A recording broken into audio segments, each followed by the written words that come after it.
threatened with losing their insurance. So just the deal I mentioned last week, we'd already, bid them down for a new HVAC and the price we offered, and now we've had to ask for a $23,000 roof and just had to explain this has to happen or they're not going to be able to get home insurance. So just wanted to throw that out there as, I think it's a win for my buyer, but just again, a cautionary tale for anybody representing buyers who are like, oh yeah, no, they don't need to do anything with the roof because you could really be hurting your buyers.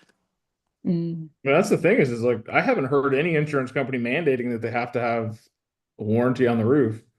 I have in the past had an appraiser come back and say that. We've had 3 in the last few months. That's crazy. Who are is it like the same insurance company? Nope, all over the board. Dang. Oh, I got a small victory for y'all. I hit a high D with a high D and didn't get the listing, but it was because she didn't like my demeanor. And the truth is, filtered out through that interview process that they weren't going to be a good fit. So, in a nutshell, they wanted to list at a certain price. They listed it before for 77 days at that price, didn't get an offer. Listed themselves at that price, didn't get an offer. So I hit them with do you want to get your house sold or do you want to keep listing it at that price and keep fishing? They wanted to list it at that price and keep fishing. Didn't like my aggressive pricing strategy, even though I was very firm and direct with them. They blamed it on my demeanor, and I told my colleague, I said, I think we dodged a bullet on this one. Yeah. There's an opportunity there. It's if they're not going to listen to your advice, they're definitely not going to. They're not going to be good clients to work with because they're just going to be stubborn and pig-headed. Well, I think this. Okay, that's fantastic. I don't mind gambling. I don't mind trying something out, but it's only going to go so far because otherwise we're hurting you because days on market reduce dollars in pocket. And I shared with them too. I said, look, let's take a 45-day listing agreement. I'll have professional photography done, staging, et cetera, marketing, door knocking, circle dialing, blah, blah, blah, blah, right? And I said, let's try something different for only 45 days. You've already wasted, I didn't say wasted, but you've already, been on the market for 77. Let's try something different for 45 days and just see what happens. Well, I don't want to sell my house at that price. I don't want you to sell your house at that price either. And, going back and forth about all that stuff. And then they kind of said that they found somebody else that they wanted to work with. And I told my colleague that somebody else rolled over and is going to list it at the price that they want us to list it at. Yeah. And it's unfortunate, but you got to protect your time. If I'm not the first agent, I don't mind being the second. Well, good wins, guys. Good celebrations. Any other wins, celebrations you want to talk about today before we jump in our mindset reset? Our offer got accepted. Did it? Way to go, Alexa. When she says our offer, she means her offer. I just walked her through it. Excited. When did you get accepted? Last night. Very cool. Very cool. On the counter too? Yes. That's awesome, girl. I'm excited for you. Now you got to get your inspection scheduled and upload everything from Command. Now we're off to the races. Exactly. Now things actually start. So that's awesome. I'm so happy for you. I'm excited for you.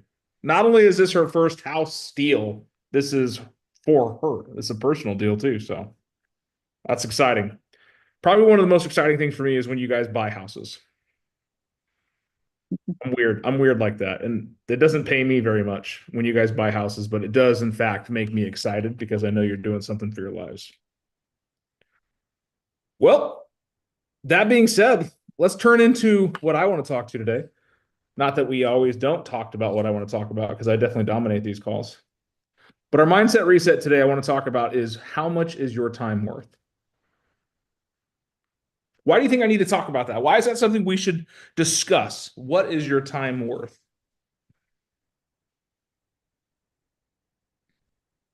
Make sure you're getting dollar per hour in your business. Okay. Jim's talking in ROI, dollar per hour in your business. What else? We And tend to waste, ignored it. Okay, Jim, pause. What was that? sometimes we tend to waste time doing. Okay, Audrey, we waste time.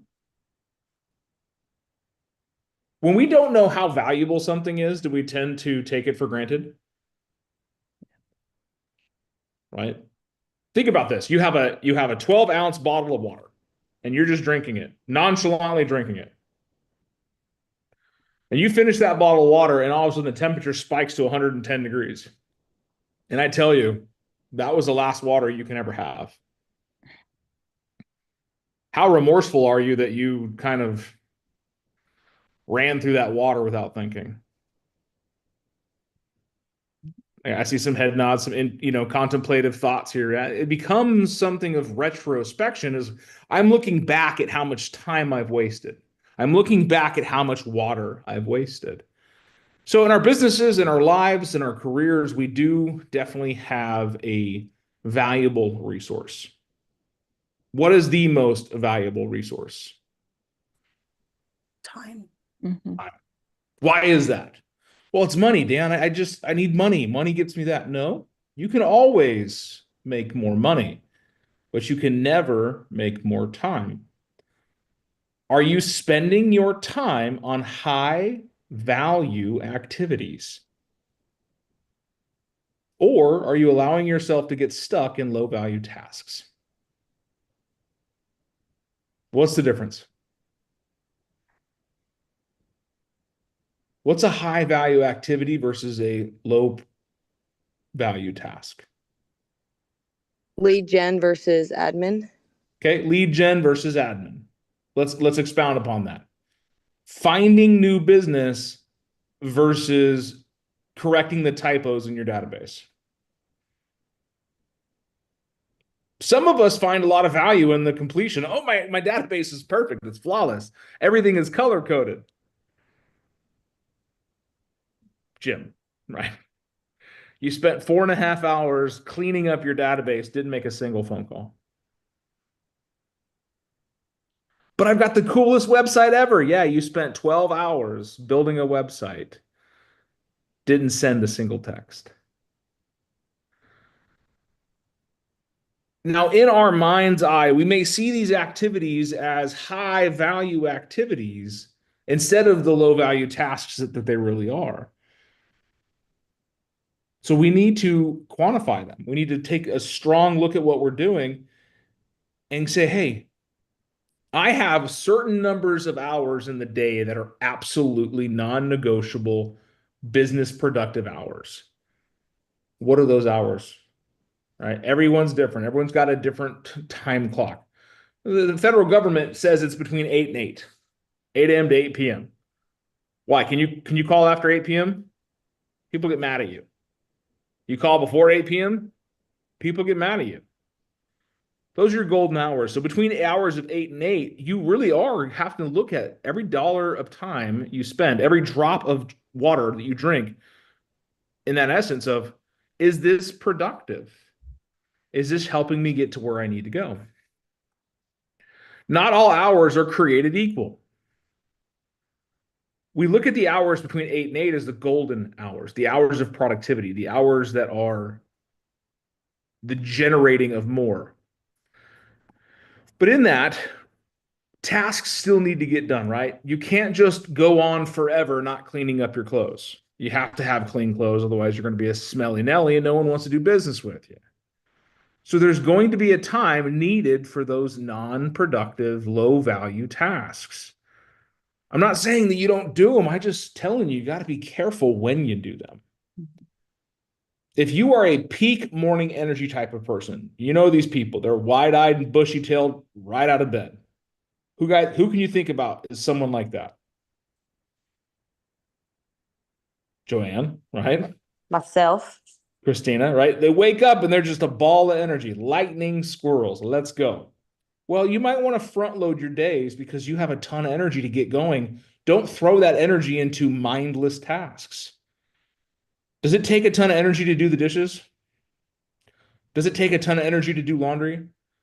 Do you have to use a lot of brain power? Not April, you can't answer this one. Do you have to use a lot of brain power to clean the house? No, you don't. It's kind of mindless. Tack it on to other mindless things. Don't spend golden time doing so. Because are we being busy or are we being productive?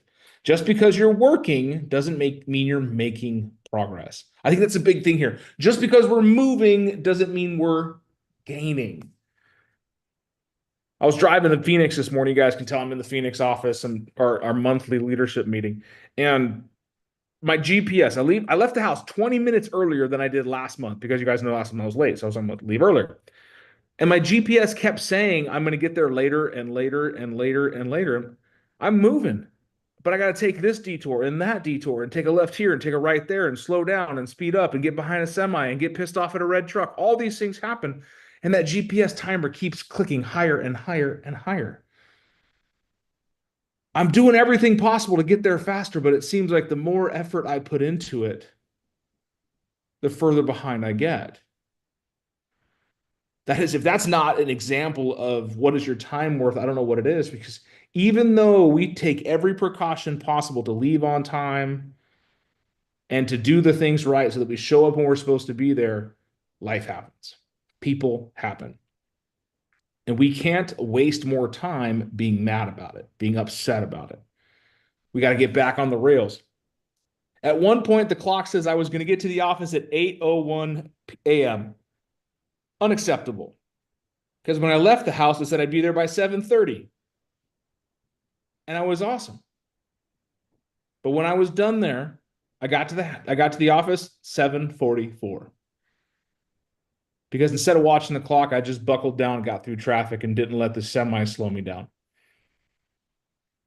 Because you know what? Sometimes in our lives, you're going to have those semis. You're going to have those people that come in and start talking to you and slow down your travel. We like to call them time sucks. Right? If you got kids, those are probably time sucks. Because when we have these time wasters, these are people that have their own agenda, that want to talk about the things that they want to talk about, like a solar addendum on a Monday. Call the broker. Not for this call. Because those time sucks want to get their agenda handled. They want to talk about what they want to talk about. They want to do what they want to do because they're the most important person in their life and they think you should follow along. So, do you have a plan in place to keep people from that? Do you have those blinders on your business to keep time sucks from happening? Do you have intentionality built around your schedule that says, no, these are my productive hours. These are the times that I'm going to be productive. I'll respond to your time suck BS at this time. Or are you the type of person that just says, yeah, I got a minute. What do you got? How many times a day are you giving your minutes away? Because after all, if you don't know what your time is worth, you'll just sip it all up. You don't know how much time you have. You get to a Friday and you look back at your week and you're like, holy crap, I wasted a ton of time. Damn it. Thank you, Anthony, for wasting this much time and that much time. I'm just giving Anthony hell today, but he's not really a time waster. He's actually very concise. But it gets down to it is know what your time is worth. And part of that is knowing what your dollar per hour is worth. Now, I don't ever want you guys to exchange dollars for hours. I want you to produce in a manner of production versus income, right? I get paid based on my results, not based on my time, because we know that not all time is created equal. There are times that you or me working on a deal that are very dollar productive, and other times you're driving across town to put a lockbox on a house, which is still part of the deal, but it's a $15 an hour task. Versus negotiating a contract or understanding how the mindset of a deal needs to play out so you can get a counter accepted, that you're playing $200 to $300 an hour, maybe thousands of dollars an hour based on the skill set. Because when you invest your time, just like you invest your money, you put it where you're going to see the greatest return. And if you know your dollar per hour, you'll stop doing low value tasks in the place of high dollar productive activities. If you don't take a time inventory, you are wasting the opportunity of giving yourself a raise. I have the best internet I possibly can have so that I can Google and YouTube anything. You want to figure out how to set up an Xbox? It's on YouTube. You want to figure out how to do some landscaping? It's on Google. Want to figure out how to do a double-breasted bow tie knot on your son's prom tie? There's a tutorial for it. But you got to ask yourself, yeah, I can do it myself, but is it the most time effective? I'm building a website for our team. And I've built websites before. It's time intensive. And I walk in the office and I know a guy that does this and it's his passion and he does it 10 times more than I do. So he probably has it a little faster, and I ask him, what's your rate? And if it's less than my dollar per hour, then it makes more sense for me to have him do it as leverage than me do it myself. So let's say my dollar per hour rate is $400 an hour. That is what my value for an hour is. And I hire this website developer. It's going to take him 5 hours to finish my website. But he's only going to cost $500. How much is that per hour? Trying really easy math for you guys this morning. 100. $100 an hour, right? Is it worth my time to hire someone else as leverage than to just cut out the time in my calendar to do it myself? When you get to a place in your business and your life, you will be afforded the opportunity for that leverage. For me, my family time, my personal time, my business time are all structured separately. And if I've got to take one and replace it with another, I have to ask myself, is this worth my time? If it's not, find the leverage, hire it out, ask for help. Because at the end of the day, when that water bottle runs dry, you're not going to look back and be proud of all the things you've accomplished. You're going to be sad about all the time you wasted. There's a great book out there. It's an interview. So I can't remember what it's called, but they went and interviewed the dying, 200, 300 people that were dying, and they asked them their biggest fears and their biggest regrets. And a majority of them is they didn't take enough time for themselves and their family. They worked too much. I put too much effort on things that didn't matter. Right? So what is your time worth? Are you spending it? Are you wasting it? Or are you investing it? When you look at that way, you'll start looking at things differently. Look at your calendar and your daily activities, because that's a reflection of how you value your time. If you don't see anything on your calendar, I have bad news for you. What do you think that bad news is? You're on somebody else's time. Yeah, you are on someone else's calendar. They own your time. Like this morning, Jessica says, "Hey, Dan, did you see that I set an appointment with you today?" And I said, "No, I was driving to Phoenix and I just saw it." And I gave her 2 options. We can either do it via Zoom as I'm driving back from Phoenix, or we can do it in person tomorrow. I am controlling of my time and of hers. Give her the option. Hey, this is what works best for me. What works for you? Versus me going, okay, I'll make my life extra dangerous and drive home from Phoenix on Zoom. Not that Jessica ever wants me to hurt myself, but I also want to be there for her. She's asked me for some time. She said, hey, she rose her hand and says, I need some time. And I do my best to move things around and make it work. But if you are not taking your time into consideration and calendaring yourself and organizing your own schedule, then I'm sorry, you don't value your time. Again, are you being busy or are you being productive? Key lessons here, my friends. Structure it, save it, say no to time sucks. Other than people, time sucks can be things. Yeah, Jim said it here. Time sucks can be things.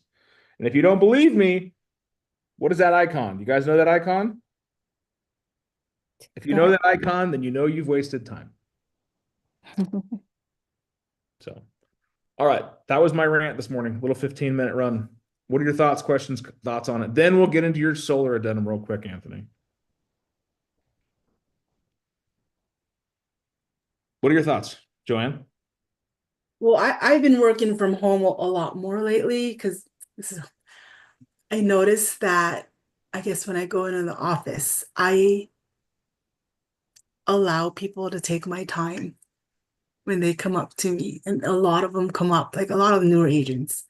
Just, I have a question here, and I have a question there. And then an hour goes by. So, yeah. So I've been at home a little bit more so that I can protect my time. Yeah, that's your bunker. That's MRA calls it build a bunker. Support yourselves. Because there's people out there, as if you're not protecting your time. One of the best things is people think I'm super busy. You know why? It won't bug me. I'm not super busy. I'm super scheduled. There are time blocks for those things. Hey, you got a question? Not, hey, you got an answer or something like that? Hey, Joanne, you got a minute? Not right now. But if you want to come back at 3:15, I got some time.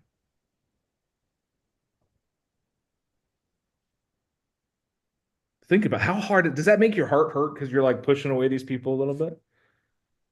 I will make time for you. It does not mean instantly. Look at Jim's counter. Look at that thing. He even color coded it. I will make time for you. I will. It just doesn't mean it's going to be right this second. One of the best things I ever did was develop the muscle inside my brain that says it can wait. Because I'm the type of person, a seller needs a question, I get him an answer. Buyer needs a question, I get him an answer. Agent needs something, I stop what I'm doing and I help them out. But you know what? It can wait. Because if I'm in the middle of something that's super productive, and I stop what I'm doing to help you out, just like getting another locomotive moving or a big diesel truck moving, you gotta slow it down, and then you gotta speed it back up. It's a ton of energy than just keeping it going. Well, I've noticed too that sometimes when I allow the interruptions, it affects the energy as well. So it will affect the conversations going forward, and I'm not as good. So I learned to put the hard stuff at the end of the day. I just started doing it this week. So it's been good. So Yeah, if you're a front-loading person, put the hard stuff early. Like me, I get shit done Monday, Tuesday, Wednesday. Because by Thursday, I'm already burnt out, and Friday, I'm done. I get shit done earlier in the day. That's why my mornings are very heavy loaded, and then the afternoons, not so much, because I know I am an early morning type of guy. I have so much energy and so much ability to help you guys out between like 8 a.m. and noon, maybe 2. But then after that, I'm dad mode. I'm picking up kids. I'm running kids around. I'm scrambled. I'm stressed. I don't have time because my time is given to others. I love you guys to death, but I got 18 years with my kiddos. I'm going to make sure that they get as much water as possible before I give to others. Well, sometimes I've got to say, hey, you know what? Give me a second, Stone. I don't say it as politely as that. I need to. It comes off a lot more like shut the never mind. But I'm like, hey, let me handle this. I'll be right back to you. And other times I'm in the middle of something. I'm like, hey, I'm in the middle of I'm in a meeting with my kids. I'm in a meeting. I can't talk. Text me. Protect the time, create the bunker. Do not live by the moment. I know we all love to have exciting lives, right? But don't live by the moment. Create the moments. Create the opportunity to have those things. Anything else? We're going to give Anthony a couple minutes to talk about his addenda. See, the whole thing is he's throwing off the vibe. He's throwing off the goodness of everything. It's okay. What's your question? So, real quick, I was just I saw you sent an email about maybe having to wait, and that's what I thought as well. Because I had that vibe from the other agent that she was trying to hold the listing or the contract under hostage, and I'm like, man, that really sucks. Mhm. Then title canceled it, so I was just verifying with you, is title correct? I mean, if And title then I'll give you canceled guys, it, title technically can because of the contract in Arizona gives escrow the final decision on a deal. okay, cool. So That's just the thing is- backstory so you guys understand. Oh, go ahead, sorry. No, it's fine. Go ahead. I was just gonna say backstory. I have a seller who has solar. We were going to let the buyer assume it. And then up till contract, the solar company was very cooperative. After contract, they told us no dice. They are not letting anyone assume their contract or their loan. So we're going back and forth. The other agent was very cooperative. We were all working together trying to figure out an alternative. We hit a wall. Then the agent started, getting a little nasty, saying that it was my due diligence to know whether it was assumable or not. And I told her, look, line number, whatever on solar addendum says that it's not really our responsibility. It's the buyer's. Anyways, then she wants to say that the only way they're going to cancel it is if they get reimbursed for inspections. And I was like, no dice. That's not how the contract works. And then we sent cancellation over to title with Dan being CC'd, and they canceled it. Even though she had said something about holding off because you cannot unilaterally cancel this contract, which the way I read the contract, the solar addendum, I read it that way at first, but then after reading it a few more times, line number 40 says something different. So I was just wondering if we were in the right or if Dan also read it that way. Yeah, there's two ways to look at it. It's definitely contingency. And if they're unable to attain the loan or be able to get loan contingency lifted, then they move forward without that protection. But here's the thing is title canceled it and they didn't fight back. Yeah, that's what I was thinking. Maybe you got a call from them or something, because I didn't hear crickets all weekend. Nope. And so I was like, all right, I guess their broker told them that they were wrong. Yeah. Okay. What do you got? Why could they not take over the loan? Did they not qualify for it? No, the solar company is no longer accepting assumables. Why? They're not. Yeah. So We don't have that answer, unfortunately. That's so stupid. Yeah. How would somebody sell a house if they Right. couldn't take over the solar? That's so They're dumb. they're expecting the seller to cash it out, Oh, I see. which is unfortunate. That's not going to happen, but there's an opportunity there. So if you guys come across those type of things like solar loans, right now it's easier to get a solar lease assumed than it is a solar loan, because all these lenders that have money out there on solar loans just want their they money. want the money back. Yeah. And did it not make more financial? So now it's going to go back on market with the seller. You're gonna have to find another buyer. Yeah. So this one was a particular thing because they were actually assuming the mortgage as well at 3.25. So for them to raise their price was more cash to the buyer versus $150 more a mortgage, So that was the red tape on this one.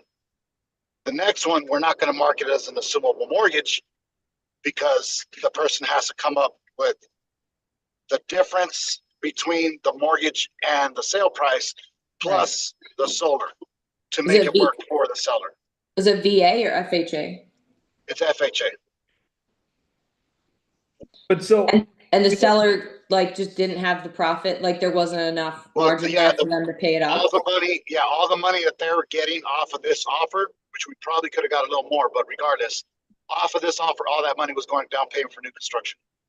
And even then, I wouldn't, if it's my seller and they don't want to pay off the $40,000, then tell them don't take another offer. There's going to be an opportunity out there to kick rocks, because I'm not just going to give the buyer 40 grand because the house value doesn't increase that much over the solar, which is unfortunate. But there's a lot of lawsuits right now going on around solar stuff because of this problem right here. So there's some resources for your sellers that are available. There's some law firms out there that have it, so might be a worth a call. What do you got, Christina? So if from the buyer's perspective, let's say they had wanted to continue with the deal, could they have talked to, I know they're assuming it, but could they have maybe gone to the lender and taken out like a HELOC or something if they wanted to make up the difference and didn't have cash in hand? Essentially. Yeah, essentially they could have, but I honestly think this agent's ego got in the way and she needed to be right versus making a deal come together. But that's just my opinion. So we won't go further on that. Yeah, because I mean, they're going to pay for it anyway over time, make the payment to the HELOC instead of making it to the solar company, and it's a freaking win-win. Oh yeah, there's an opportunity. You can even do the seller could have paid it off, and there could have been a silent second note where the buyers pay the seller directly. I proposed all this to Anthony, but just know the situation where the seller has to have certain funds to be able to close the next deal, and moving forward with that is understanding the whole picture. When you understand the whole picture, it's very easy for you to make the best decision. Now, sometimes it works, sometimes it doesn't, but get creative around it. But there are some options like a HELOC or a silent second or a second lender, or going to another solar company and saying, hey, we're buying this house, but they won't let me assume that loan. Will you guys give us a loan to buy this stuff in conjunction with all of it? Because there's ways around it if the agents are willing to help their buyers get there. What Anthony says, he believes there might be an ego issue in there, and that happens sometimes as the agents either one don't know that there's opportunities because they're usually, this is exactly how it goes and that's it. No concession, no change. It's a one opportunity, or they're just unwilling to see other opportunities. And I think that's one of the best things as an agent is to find a way, create options. Yeah, that sucks. Sorry, Anthony. That's all good. We're gonna go back on the market today. We went temporary off market for the weekend because they wanted to have a weekend off of showings, stuff like that. So since it was perfect timing, temporary off market, we're going back live today. How long did your assumable process run? Like, how long was that in the works? We were about almost a month in, and and the funny thing is, me and the other agent, we're looking at creative ideas until we hit a little bit of a wall, and then she started, backpedaling, and it just wasn't the way it originally started. That's the best way I could say.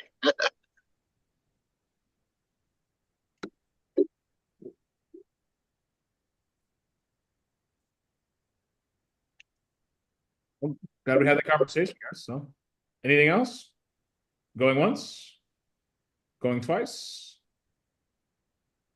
Protect your calendars. Protect your time. I will see you guys tomorrow, and then I'm gone the rest of the week. Now, that being said, listen to me, all of you. Just because I'm not here running this call does not mean you can't get on here together. You've got senior leaders like Christina, like Jim, like Anthony, like Mara, that have been here to help you guys out. So show up together. I will be looking at the recordings. They won't be on YouTube because I'm not here to turn it on. But I want you guys to be a part of this because I'm taking time off with the kiddos. We're doing spring break things. Wednesday, Thursday, and Friday. But I'll be back next week. But I want you to keep it on your calendar. Can you commit to that? Mm-hmm. After all, you guys seem to have better calls when I'm not here anyway. So show up for each other. Dan, I went April onto your wants to broker YouTube Holland. page. Again, I got two people at the same time. Go ahead. Oh, that was you, Rachel. You're always sneaking in there. What you got? I went onto the YouTube page because I wanted to, sometimes I'm jonesing for this call, you know what I mean? I couldn't find them though. I was on your YouTube channel, but I couldn't find did I just overlook it or any of these calls? Go to the lives. Okay. Thank you. Yeah, you go to the lives. You go to YouTube's. You go to Big Dan Caldwell. Just search Big Dan Caldwell. You see me and Moose. Click on the Moose. Over here on live. There's all of them. Easy peasy, lemon squeezy. I love it. She's jonesing for these calls. That's what I love about this. I hope we can create that environment for all of you. Jones for the opportunity to be better.